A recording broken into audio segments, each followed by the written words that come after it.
Hello everyone, welcome back to my YouTube channel study in Bengali. RRB group D 2025-এর জন্য general সায়েন্সের যে previous ইয়ারের কোশ্চেনের সিরিজটা আমরা কমপ্লিট করছিলাম, আজকে তার 45 নাম্বার ক্লাস। তাহলে চলো দেরি না করে শুরু করা যাক। আজকে আমরা 30/9/2022-এর সেকেন্ড শিফটে আসা কোশ্চেনগুলো নিয়ে আলোচনা করব। তাহলে চলো শুরু করি। দেখো, প্রথম প্রশ্ন কি বলছে, নিচের কোন শ্রেণীর প্রাণীটি একমাত্র মুক্তভাবে সমুদ্রে বসবাসকারী জীব? মানে তোমাকে এই যে নিচের চারটে অপশানের মধ্যে থেকে বলতে হবে কোন শ্রেণীর প্রাণীটা কেবলমাত্র সমুদ্রতে জীবিত থাকতে পারে। ঠিক আছে, সমুদ্র ছাড়া অন্য কোনো জায়গায় জীবিত থাকতে পারে না, ঠিক আছে, বা অন্য কোনো জায়গায় দেখাও যায় না। তো সঠিক অ্যান্সার কী হবে? দেখো, সঠিক অ্যান্সার কিন্তু হয়ে যাবে একাইনোডার্মাটা। এই যে একাইনোডার্মাটা গোষ্ঠীর যে প্রাণীগুলি আছে, এই প্রাণীগুলিকে আমরা বলতে পারি সামুদ্রিক প্রাণী, অর্থাৎ এগুলোকে কিন্তু শুধুমাত্র সমুদ্রতেই দেখতে পাওয়া যায়। ঠিক আছে, সমুদ্র ছাড়া কিন্তু অন্য জায়গায় দেখতে পাওয়া যায় না। ঠিক আছে, এবার দেখো এখানে এই যে আর্থ্রোপোডা বলেছে, আর্থ্রোপোডা মানে কিন্তু হচ্ছে সন্ধিপদ। এদেরকে কিন্তু আমরা দেখতে পাই আমাদের আশেপাশে বিভিন্ন জায়গায়। মোলাস্কা মানে কি? মোলাস্কার উদাহরণ কিন্তু হয়ে যাচ্ছে শামুক বা খোলস জাতীয় প্রাণী যেগুলো হয়ে থাকে, এগুলোকেও কিন্তু আমরা দেখতে পাই। শামুককে জলে এবং ডাঙায় আমরা কিন্তু দুই জায়গাতেই দেখতে পাই। এর মধ্যে থেকে এই যে একাইনোডার্মাটা আছে, এই একাইনোডার্মাটা হচ্ছে একমাত্র এমন শ্রেণীর প্রাণী যেটা কিন্তু সরাসরি সমুদ্রেই বাস করে। ঠিক আছে, এবার দেখো এখানে একটা এক্সট্রা ফ্যাক্ট আমরা দেখব। এই যে আর্থ্রোপোডা তোমরা দেখতে পাচ্ছ, এই আর্থ্রোপোডা কিন্তু হয়ে যাচ্ছে লার্জেস্ট ফাইলাম। ঠিক আছে, অর্থাৎ প্রাণীজগতের সবথেকে বড় যে গোষ্ঠী, ঠিক আছে, সবথেকে বড় গোষ্ঠী কিন্তু হয়ে যাচ্ছে এই যে আর্থ্রোপোডা, অর্থাৎ সরীসৃপ প্রাণীদের যে গোষ্ঠীটা আছে এটা কিন্তু প্রাণীজগতের সবথেকে বড় গোষ্ঠী। ঠিক আছে, নেক্সট কোশ্চেন আমরা দেখে নেব। পরবর্তী কোশ্চেন কি বলেছে, আজকের 2 নম্বর কোশ্চেন, যদি 20 নিউটনের একটি বল 10 কেজি ভরের একটি বস্তুর ওপর প্রয়োগ করা হয় তাহলে উৎপন্ন ত্বরণের পরিমাণ কত হবে বা কত ত্বরণ উৎপাদিত হবে? তো আমরা সকলেই জানি একটা ফর্মুলা আছে। ফর্মুলা কি? ফর্মুলা কিন্তু হয়ে যাচ্ছে force equals to mass into acceleration. এখানে আমাদের কি বের করতে চেয়েছে? এখানে কিন্তু আমাদের বের করতে চেয়েছে ত্বরণের পরিমাণ। জাস্ট আমরা ফোর্সটাকে এখানে পুট করি। তো দেখো ফোর্স এখানে কত আছে? 20 নিউটন আছে। মাস কত আছে? 10 কেজি আছে। আর এখানে আমাদের এ বার করতে হবে। তো আমরা যদি এই 10 দিয়ে এই 20কে কাটি তাহলে কিন্তু আমরা কত পাচ্ছি? অ্যাক্সেলারেশন সমান সমান কিন্তু পেয়ে যাচ্ছি 2 মিটার পার সেকেন্ড স্কোয়ার। ঠিক আছে, তো কোথায় আছে?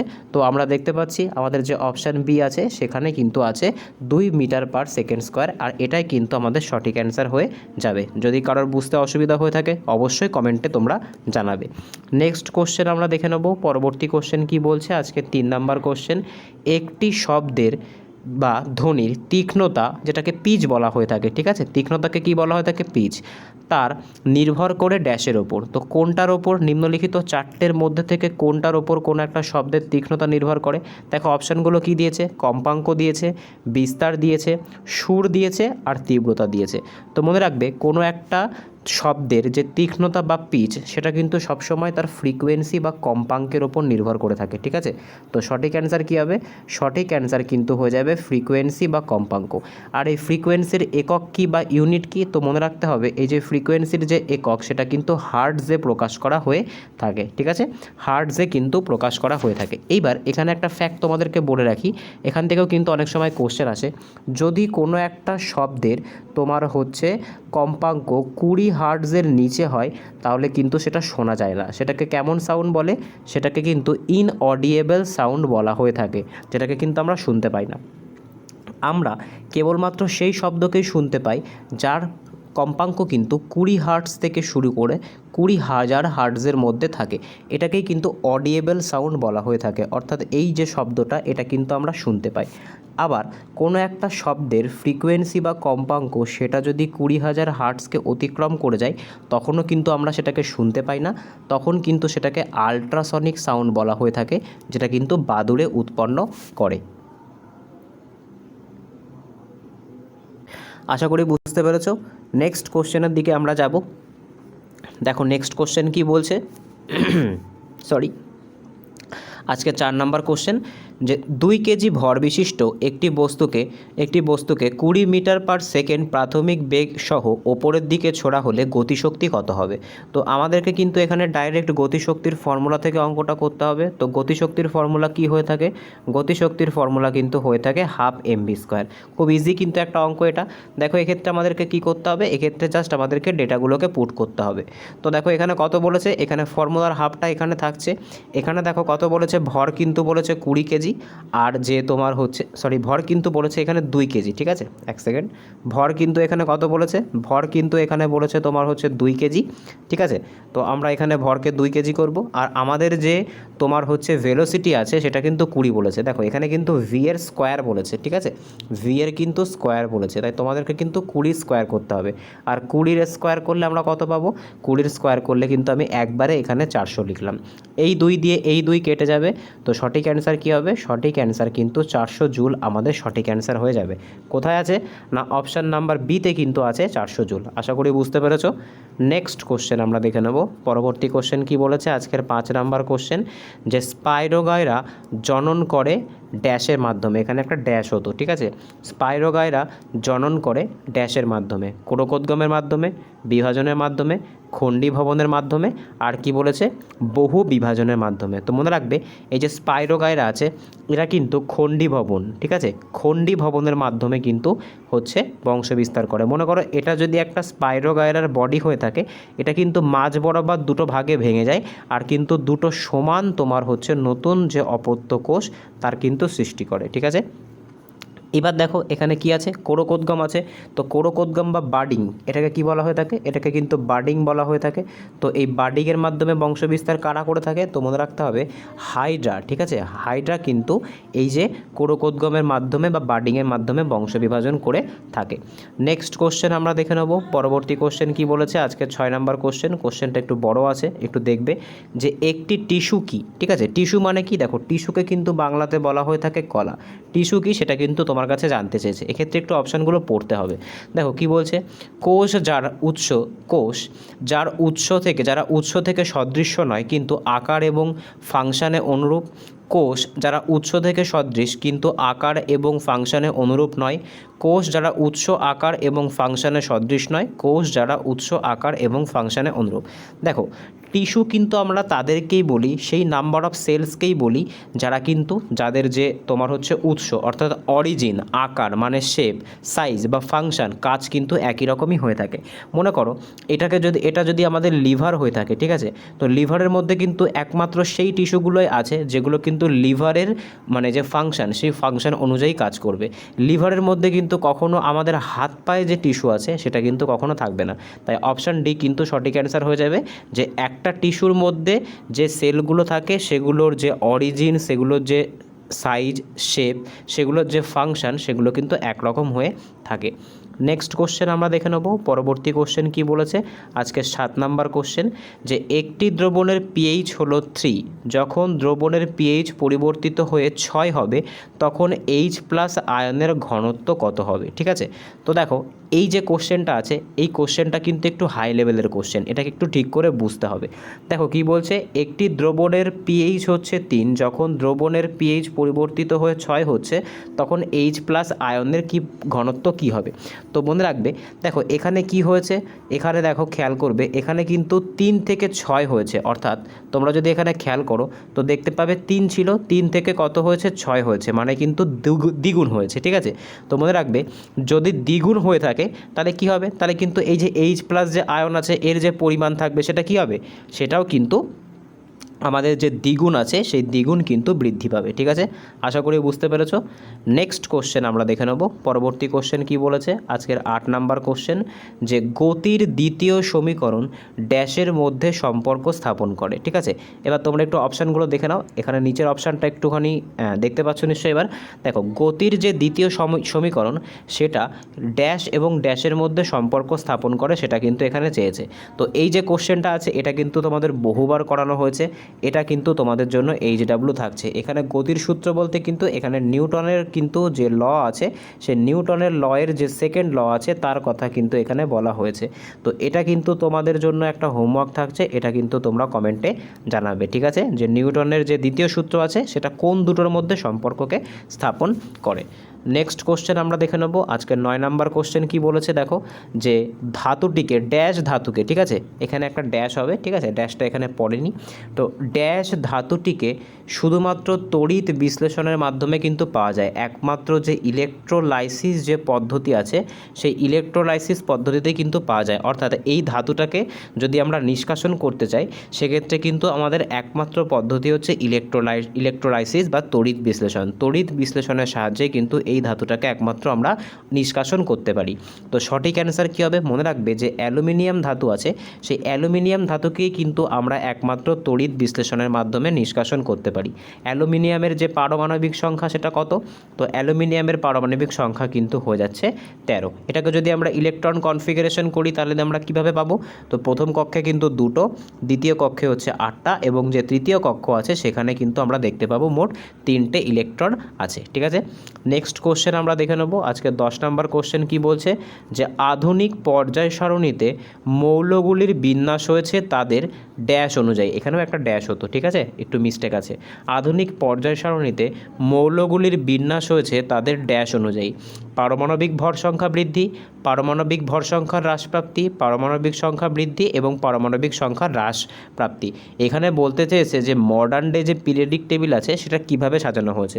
তো আমরা সকলেই জানি এটা কিন্তু সাজানো হয়েছে যে পারমাণবিক সংখ্যা, ঠিক আছে, পারমাণবিক সংখ্যার ভিত্তিতে কিন্তু সাজানো হয়েছে। অর্থাৎ পারমাণবিক সংখ্যার কিন্তু বৃদ্ধি হবে। যত আমরা পিরিয়ডিক টেবিলের সামনের দিকে এগোবো তত কী হবে, তত কিন্তু যে পারমাণবিক সংখ্যা আছে সেটা কিন্তু বাড়বে। ইনক্রিজিং অ্যাটমিক নাম্বার অনুযায়ী কিন্তু এটা সাজানো হয়েছে।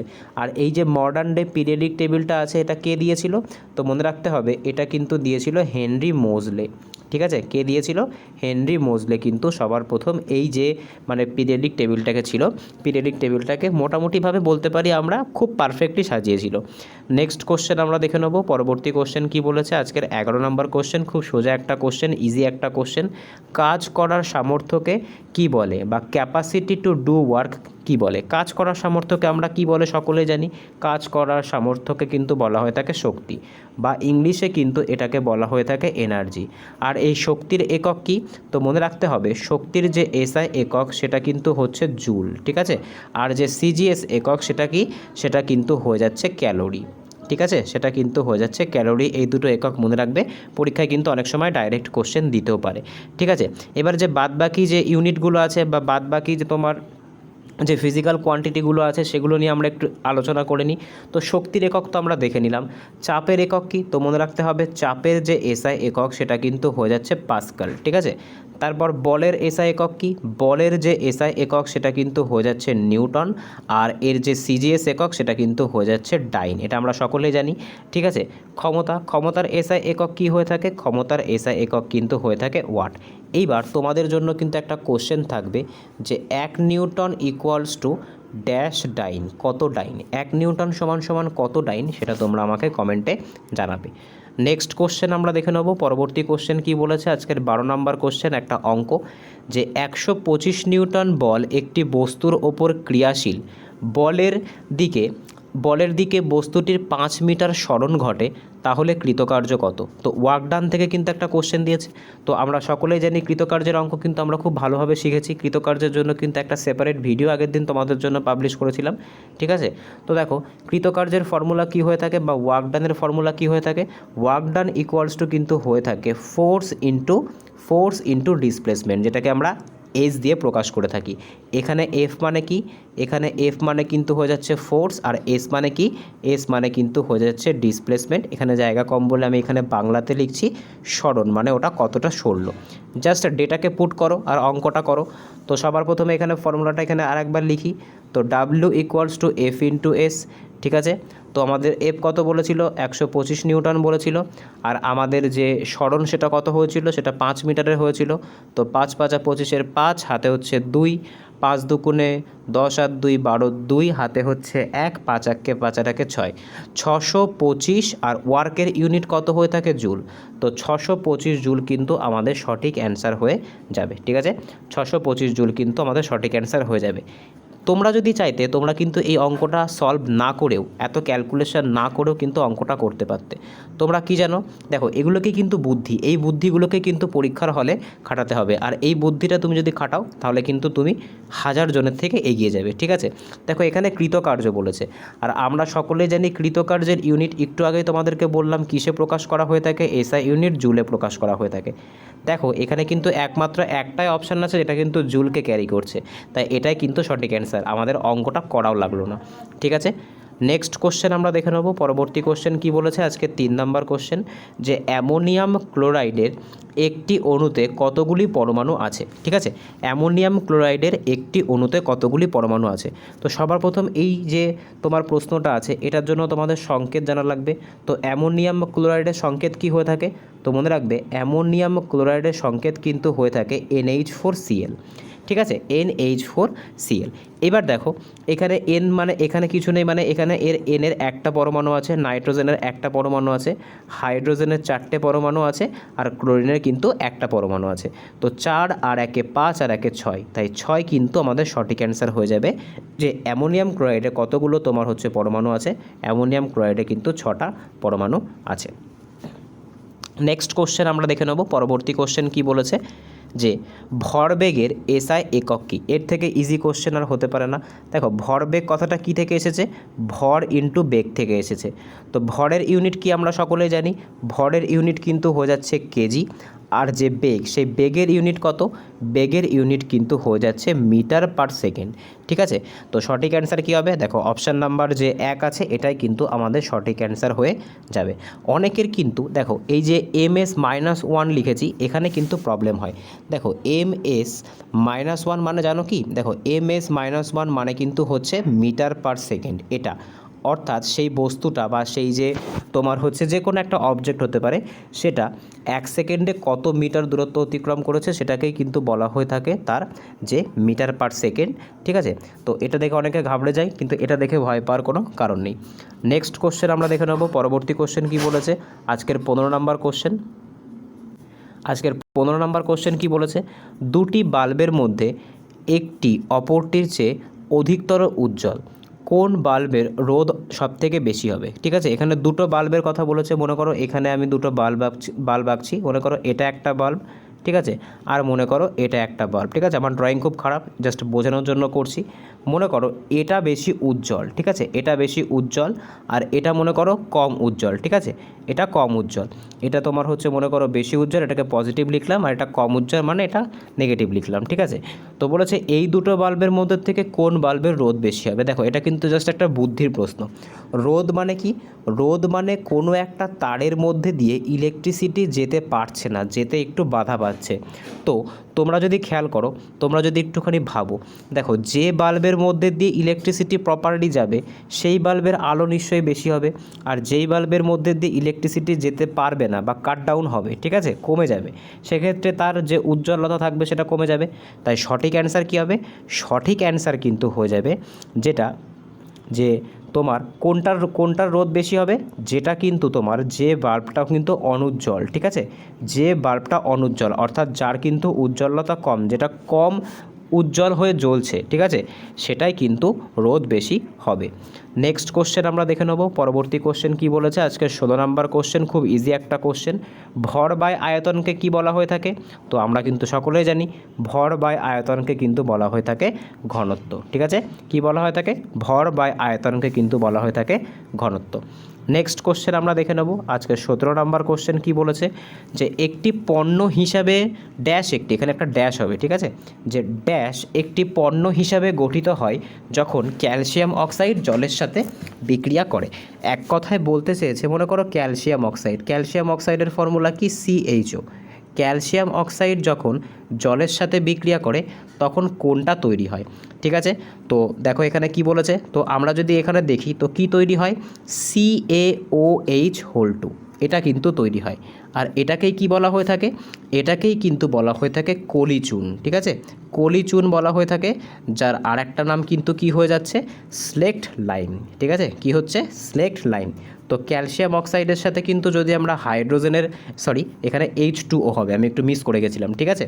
তো ক্যালসিয়াম অক্সাইডের সাথে যদি আমরা H2O মানে জলের বিক্রিয়া ঘটায়, সেক্ষেত্রে কিন্তু কি তৈরি হয়? CaOH2, যেটাকে আমরা কলিচুন বলে থাকি, আর যেটার ভালো নাম কিন্তু হয়ে যাচ্ছে স্লেক্ট লাইম। নেক্সট কোশ্চেন আমরা দেখে নেব। পরবর্তী কোশ্চেন কি বলেছে? আজকের 18 নম্বর কোশ্চেন, যে ট্যাক্সোনমির পিতা হিসেবে কাকে বিবেচ্য করা হয়? তো দেখো, ট্যাক্সোনমি আমরা সকলে কিন্তু ট্যাক্সোনমি সম্পর্কে একটা আইডিয়া জানি, ঠিক আছে, বা শ্রেণীবিন্যাস। তো এই যে ট্যাক্সোনমি আছে, এই ট্যাক্সোনমির জনক কাকে বলা হয়? তো কার্লাস লিনিয়াস, এনাকে কিন্তু ট্যাক্সোনমির জনক বলা হয়ে থাকে। নেক্সট কোশ্চেন আমরা দেখে নেব। পরবর্তী কোশ্চেন কি বলেছে? আজকের 19 নম্বর কোশ্চেন, যে গণিতজ্ঞ প্রথম, এখানে হয়ে যাবে কোন গণিতজ্ঞ, ঠিক আছে? এখানে একটা কোন একটু অ্যাড করবে, যে কোন গণিতজ্ঞ প্রথম শূন্যের ধারণা প্রদান করেন। দেখো, এটা কিন্তু হিস্ট্রির কোশ্চেন আমরা বলতে পারি এইরকম, কিন্তু দেখো হিস্ট্রির সাথে কিন্তু এটা কি আছে? এটা কিন্তু হিস্ট্রি প্লাস সায়েন্সের একটা কোশ্চেন।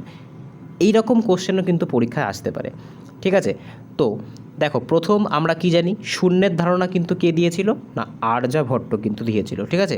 আর্যভট্ট কিন্তু প্রথম শূন্যের ধারণা, ঠিক আছে, শূন্যের ধারণা দিয়েছিল। নেক্সট কোশ্চেন তথা আজকের লাস্ট কোশ্চেন আমরা দেখব কি বলছে, যে নিম্নলিখিতর মধ্যে কোন দুটি কলা ভাস্কুলার বান্ডিল তৈরি করে? ঠিক আছে, দেখো এই ভাস্কুলার বান্ডিল মানে কি? ভাস্কুলার বান্ডিল মানে হচ্ছে এর মধ্যে দিয়ে এই যে কলাগুলো থাকবে, যে ভাস্কুলার বান্ডিলের মধ্যে আমরা যে অপশান দেখব, যেটা উত্তর হবে, সেই দুটো কলার মধ্যে দিয়ে তোমার হচ্ছে কোনো পদার্থ বাহিত হতে পারে, বা তার ভেতর দিয়ে কোনো পদার্থ ব্যাপিত হতে পারে, সেটাকেই কিন্তু বলা হয় ভাস্কুলার টিস্যু। তো মনে রাখবে, উদ্ভিদের ক্ষেত্রে ভাস্কুলার টিস্যু কিন্তু হয়ে যায় জাইলেম আর ফ্লোয়েম, ঠিক আছে? জাইলেম আর ফ্লোয়েম কিন্তু হয়ে যাচ্ছে ভাস্কুলার টিস্যু, ঠিক আছে? আশা করি বুঝতে পেরেছো। এবার দেখো, এই জাইলেম দিয়ে কি পরিবাহিত হয়? তো মনে রাখতে বলেছিলাম, জাইলেম মানে কিন্তু হচ্ছে জল, আর ফ্লোয়েম মানে কিন্তু হয়ে যাচ্ছে ফুড বা খাদ্য, ঠিক আছে? আশা করি বুঝতে পেরেছো। তো আজকে এই অবধি ছিল। যদি ভিডিওটা ভালো লেগে থাকে তাহলে অবশ্যই চ্যানেলটাকে সাবস্ক্রাইব করো, পাশে থাকা বেল আইকনটিকে প্রেস করে রেখো, যাতে ভিডিও ছাড়লে সবার প্রথম নোটিফিকেশান তোমাদের কাছে পৌঁছায়। ভালো লাগলে ভিডিওটাকে একটা লাইক করো, বন্ধুদের সাথে শেয়ার করো। দেখা হচ্ছে পরের ভিডিওতে। বাই।